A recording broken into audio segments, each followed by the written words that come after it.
주의 팔을 의지함이라. 세상 친구들 나를 버려도 예수 늘 함께 동행함으로 주의 은혜가 충만하리니. 주의 영원한 팔 의지해 주의 영원하신 팔 함께 하사 항상 나를 붙드시니. 어느 곳에 가든지 요동하지 않음은 주의 팔을 의지함이라.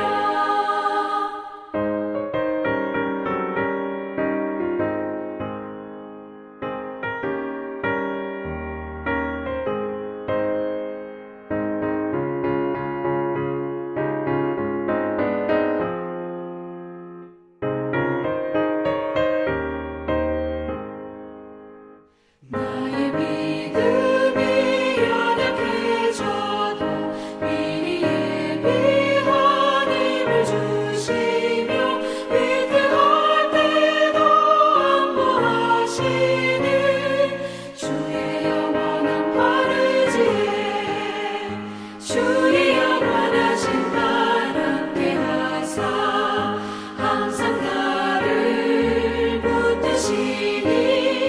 어느 곳에 가든지 요동하지 않음은 주의 팔을 의지함이라.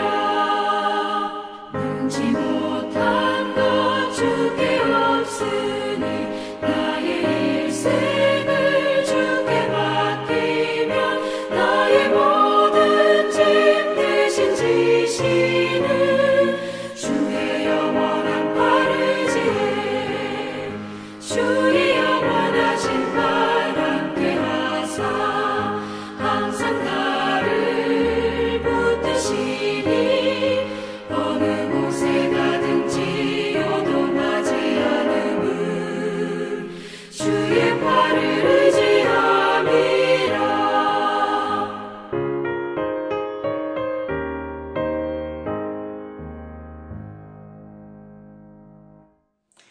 오늘 우리에게 주신 하나님의 말씀은 시편 31편 9절에서 24절까지의 말씀입니다.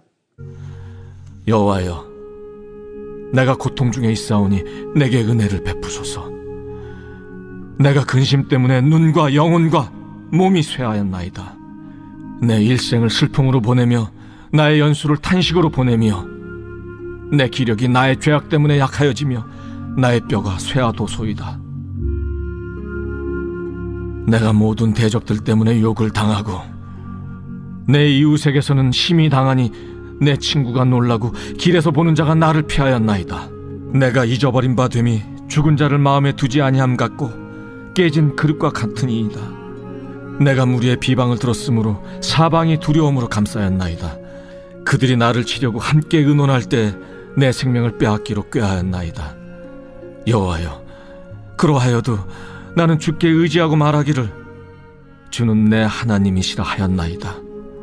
나의 앞날이 주의 손에 있사오니 내 원수들과 나를 핍박하는 자들의 손에서 나를 건져주소서. 주의 얼굴을 주의 종에게 비추시고 주의 사랑하심으로 나를 구원하소서. 여호와여, 내가 주를 불렀사오니 나를 부끄럽게 하지 마시고 악인들을 부끄럽게 하사 수월에서 잠잠하게 하소서. 교만하고 완악한 말로 무례히 의인을 치는 거짓 입술이 말 못하는 자 되게 하소서.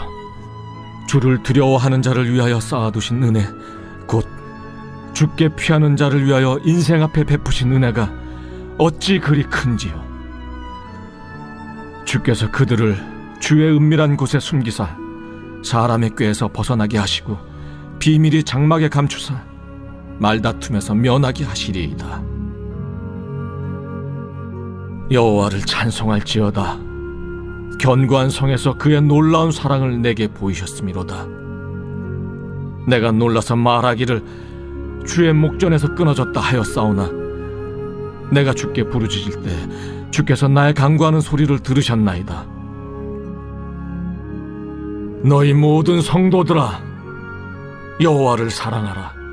여호와께서 진실한 자를 보호하시고 교만하게 행하는 자에게 엄중히 갚으시느니라. 여호와를 바라는 너희들아, 강하고 담대하라.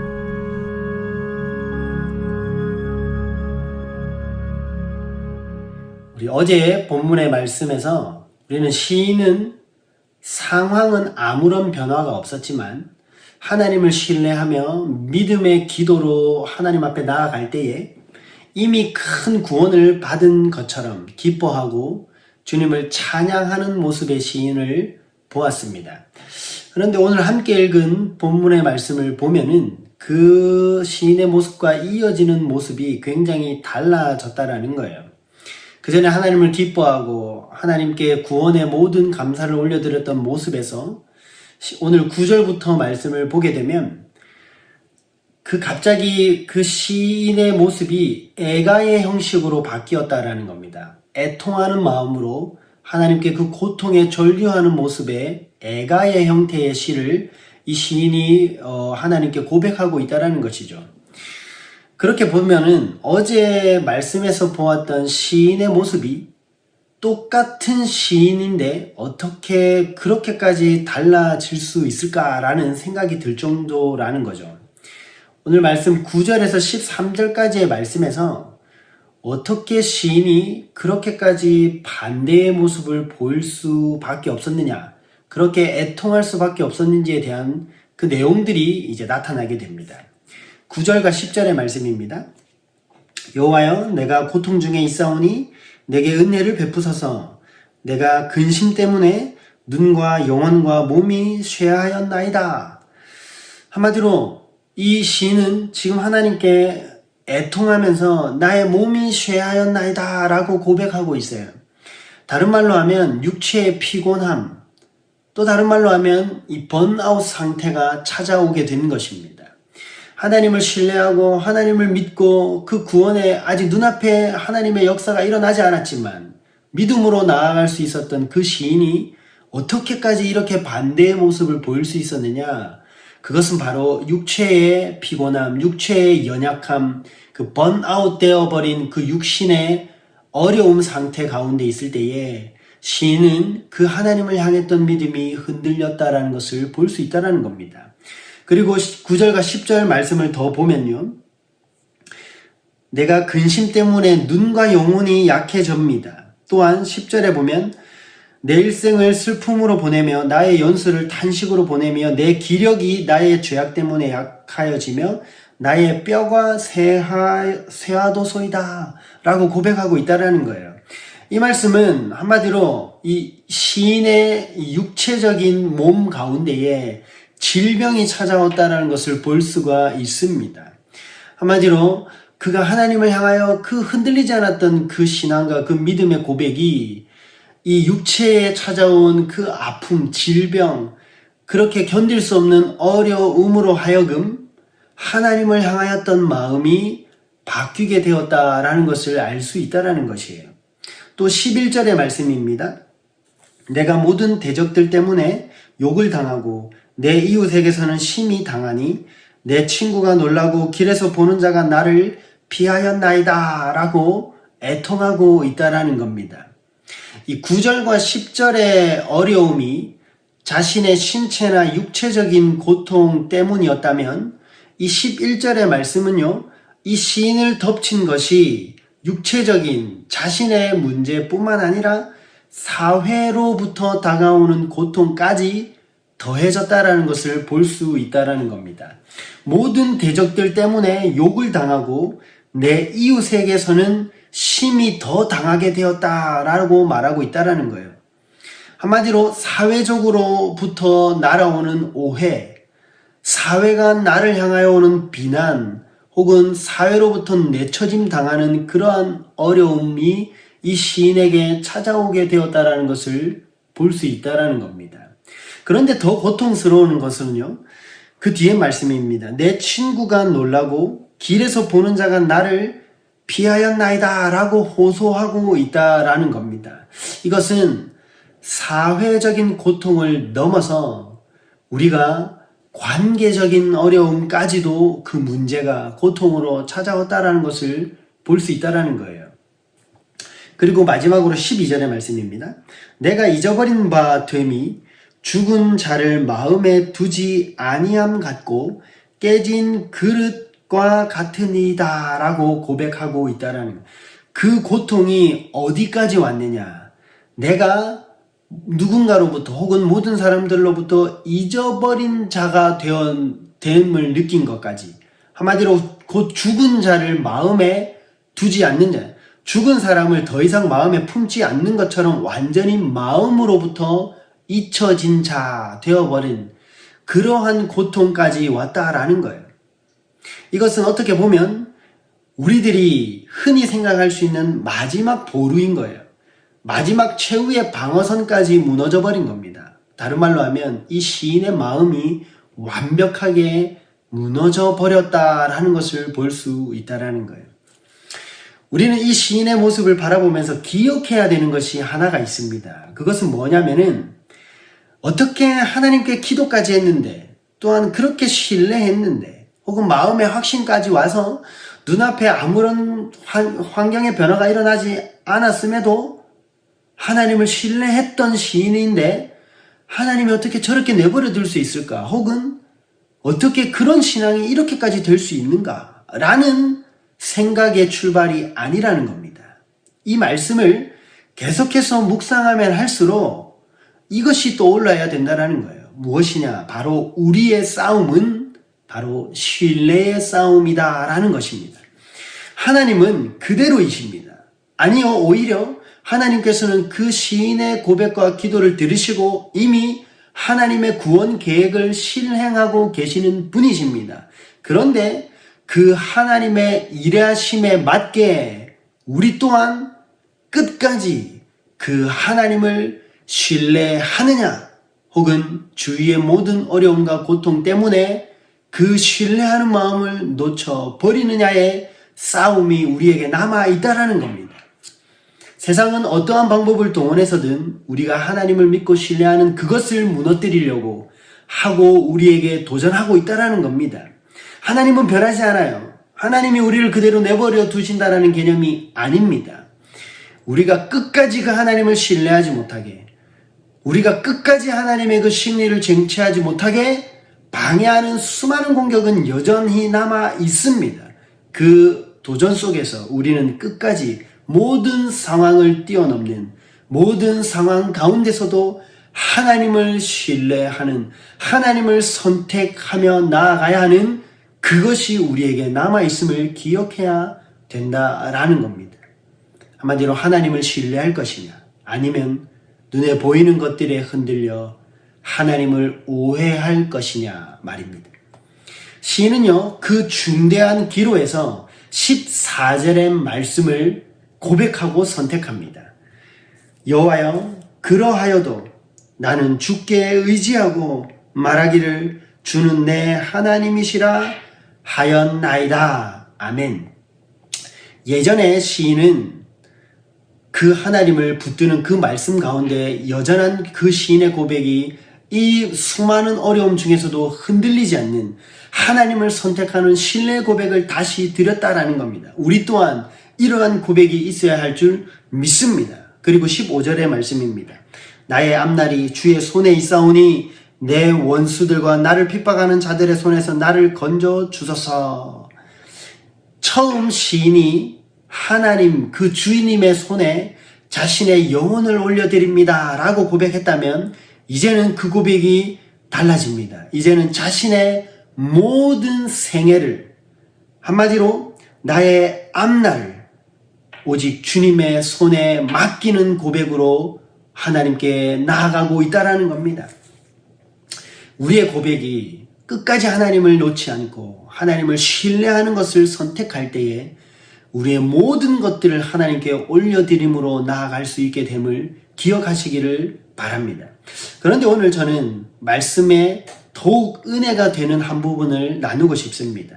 그것은 시인은요, 여러 환난이나 고통 속에서도 하나님을 신뢰하는 것을 선택하고 고백하고 하나님을 향하여 나아갑니다. 그런데 그러한 시인의 모습 뒤에 그 시인의 고백이 더욱 놀랍다라는 겁니다. 17절과 18절의 말씀인데요. 여호와여, 내가 주를 불러싸오니 나를 부끄럽게 하지 마시고 악인들을 부끄럽게 하사 스월에서 잠잠하게 하소서. 18절입니다. 교만하고 완악한 말로 무례히 의인을 치는 거짓 입술이 말 못하는 자 되게 하소서라고 고백한다라는 겁니다. 이것은 무엇이냐? 이제 이 시인은요, 자신을 둘러싸고 혹은 육체적으로, 그리고 그 육체적인 질병으로 혹은 사회적으로 혹은 관계를 통해 혹은 내 마음을 무너뜨리는 수많은 위기를 가져온 것들, 수많은 넘어뜨리는 것들을 우리 인생 가운데 가져왔던 진짜 원수의 정체를 발견하게 된 것입니다. 그 원수는 바로 교만한 자, 그리고 완악한 말로 무례히 의인을 치는 자들이라 라고 표현하는데, 한마디로 거짓 입술, 거짓말하는 입술을 못하게 해달라고 고백했거든요. 한마디로 거짓말쟁이다 라고 고백하고 있다라는 거예요. 많이 듣던 말 아닙니까? 다른 말로 하면 누구를 가리키는 겁니까? 거짓말하는 자, 혹은 거짓의 아비가 되는 자, 혹은 하나님과 우리 사이, 그 신뢰의 사이, 약속의 사이를 갈라놓고자 지금도 우리를 방해하는 진짜 원수인 사탄의 정체를 발견하게 되었다라는 것을 볼 수 있습니다. 여러분, 이게 진짜 은혜 아닐까요? 눈에 보이는 상황이나 환경 혹은 그 대상만 보게 되는 것이 아니라, 그러함에도 불구하고 하나님을 신뢰하고 하나님을 선택했더니 그 뒤에 진짜 정체, 진짜 원수를 발견하게 된 것입니다. 다른 말로 하면, 한마디로 그런 대적들로 인해 더 이상 그런 어려움 때문에 내 마음이 무너지는 그러한 실수를 하지 않게 되는 것이에요. 오해하지 않게 되는 것입니다. 더 이상 실수하지 않게 되는 것입니다. 특히 하나님을 향한 오해, 특별히 하나님을 향한 불신앙이 더 이상 내 마음에 자리 잡지 않게 만들 수 있게 되었다라는 겁니다. 여러분, 우리 눈앞에 있는 것들 가운데 속아 넘어질 때가 많이 있습니다. 그러나 그러함에도 정말 하나님 어디 계신가 하는 어려움 속에서도 하나님을 끝까지 믿고 신뢰하며 그 기도를 쉬지 않고 하나님 앞에 신뢰함으로 드리며 나아갈 때에 먼저는 우리 눈앞에 진짜 대적을 발견하게 될 수 있다는 겁니다. 더 이상 사람을 향하여, 더 이상 환경을 향하여, 더 이상 어떤 눈앞에 보이는 것들을 향하여 실수하지 않고 진짜 눈앞에 보이는 대적, 원수를 향하여 믿음으로 선포하며 실수하지 않고 나아갈 수 있게 된다라는 겁니다. 이제 시인은 19절과 24절까지 하나님을 찬양하는 자가 됩니다. 감사하는 자가 됩니다. 더 나아가 이 시인은 그 고백을 듣고 있는, 이 시인의 마지막 고백을 듣고 있는 모든 자들도 그런 하나님을 믿고 신뢰함으로 끝까지 강하고 담대하라 고백하는 자가 되었음을 보여주고 있는 것입니다. 우리도 하나님께 기도합니다. 어려운 중에 위기 가운데 하나님께 나아갑니다. 그러나 오늘 이 시인의 모습처럼 육체적인 질병 혹은 연약함, 사회적인 그런 관계 모든 부분에서 우리의 신뢰를 무너뜨리라는 수많은 공격을 받는 중에 있을 수도 있는지 모르겠습니다. 그러나 그러할 때 우리의 입술을 지키고 이 시인처럼 하나님을 신뢰하고 그 신뢰를 선택하고 하나님을 끝까지 믿는 것으로 선택하며 나아갈 때, 그리고 우리를 온전히 하나님께 드릴 때에 그 원수의 실체를 분별하는 것뿐만 아니라 실수하지 않고 하나님의 크시고 놀라움을 찬양하고 고백하며 따라오는 수많은 우리 믿음의 후배들에게 너희들도 이렇게 하나님 앞에 담대히 나아가는 자들이 되길 원한다 고백하는 자가 될 줄 믿습니다. 그러므로 오히려 더 하나님을 향하여, 더 하나님의 신뢰를 향하여 나아가는 우리 모든 영락의 성도들이 되기를 주님의 이름으로 축원드립니다. 함께 기도하시겠습니다. 사랑의 하나님, 은혜를 감사합니다. 오늘도 이 시편 31편의 말씀을 통하여 우리의 기도를 돌아보게 하시고, 또한 기도하였지만 그 뒤에 발생할 수 있는 수많은 일들에 대하여 깨우쳐 주시고 알게 하시고, 그 모든 상황 가운데서도 이 시인과 같은 선택을 할 수 있도록 인도하여 주시니 감사합니다. 내 상황만을 보았던, 내 눈앞에 보이는 환경만을 보았던, 나를 어렵게 하는 그 대상만을 보았던 작은 눈이 아닌 한없는 하나님을 신뢰하고 믿음으로 나아갈 때에 진짜 그 뒤에 있는 실체를 분별하게 하고 그 분별된 실체를 통하여 하나님 앞에 실수하지 않고 믿음으로 견고히 나아가게 하시는 그 하나님의 말씀처럼 우리 또한 그 믿음 가운데 서게 하시고 그 믿음 가운데의 기도와 끝까지 순종하는 마음으로 나아가는 우리 모든 하나님의 자녀 되게 하여 주옵소서. 이 말씀대로 살기를 고백하오며 우리를 도우시는 우리 주 예수 그리스도의 이름으로 기도하옵나이다. 아멘.